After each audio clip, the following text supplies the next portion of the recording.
Xi is a great gentleman. He's now president for life. President for life. No, he's great. Hey, look, he was able to do that. I think it's great. Maybe we'll have to give that a shot someday. President Trump joking around in a freewheeling address at a fundraiser in Mar-a-Lago, praising President Xi, but also saying, in terms of Xi now being president for life, maybe we'll have to give that a shot someday. My panel's here with me. So I know the president's joking about being president for life, and nobody should make too big a deal out of that. But what about the fact that he's praising President Xi, he leads a repressive country and has just consolidated his powers? Well, those are the kind of people that President Trump likes. He likes Vladimir Putin. He likes President Xi. He likes Erdogan in Turkey. He likes Duterte in the Philippines. He likes strong men. And that seems to be his sort of personal style. That's what he would like to be himself, I think. And he does not like the elected leaders of democratic states. Senator? I wouldn't go that far. Look, I think the president wants to be an effective leader and be able to get things that he promised the American people done. And I think he's frustrated. I mean, he's obviously frustrated by the way things happen around here. And he likes the fact that he can actually issue executive orders and get things done and do the regulatory changes he's made. And he's been very effective. He's been widely praised by people who supported him at following through. And he doesn't like the fact that, you know, we have a Congress and we have a media that's been, you know, a little tough on him, and that's the difference. So that was the president in Florida, but back at home, an avalanche of news out of the White House this week. Take a look at just some of the headlines. Kushner security clearance downgraded. Sessions pushes back on Trump after a disgraceful insult. Hope Hicks is resigning from the White House. White House meltdown on full display. Ben Carson says he wants to cancel 31,000 dining room furniture order. Defiant John Kelly, the chief of staff, continues to misrepresent his handling of Rob Porter scandal. It was a particularly chaotic week. It was, and having worked in and out of a White House for 8 years, if you have one of these things happening over the course of a couple of months, it creates a lot of chaos internally and externally, because it's hard to focus on the job that you're supposed to do, not just for the president, but for the senior staff. And now they're all speculating, will the national security advisor still be here or won't he? Will Gary Cohn stay here or won't he out over these tariffs? What's happening after Hope Hicks? They're all talking about internal staff struggles, which means they're not talking about their agenda and what they should be doing over the next several months. Although I have to say, there has also been a chaotic policy component to this in terms of where the president is on guns. It's unclear.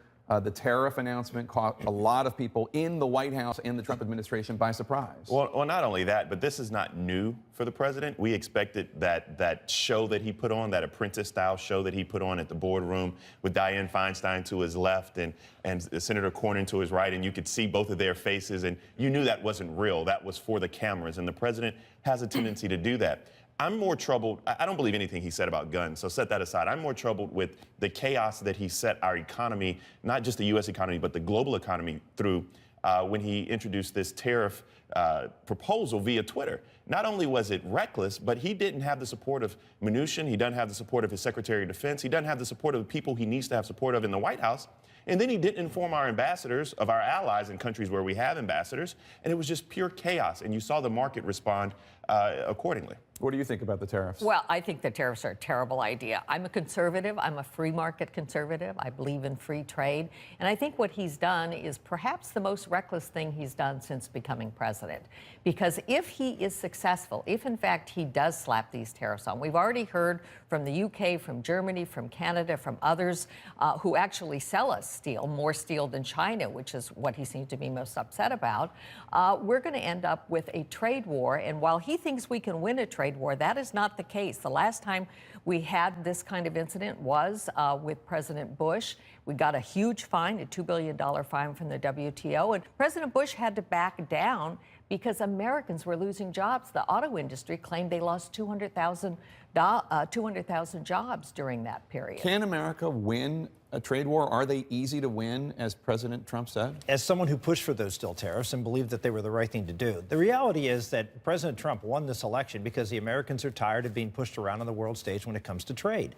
The reality is we have these huge trade deficits, and you can say, well, you know, it benefits the economy overall. Yeah, it benefits some in the economy.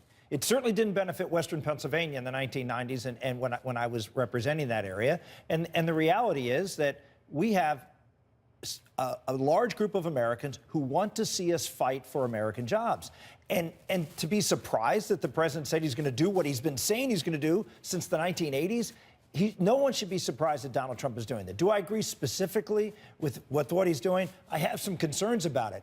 But I like the fact that he's fighting. I like the fact that he's out there pushing for this. And of course the world's not going to like it. The world has a great deal with America right now. The reality is this president's going to fight.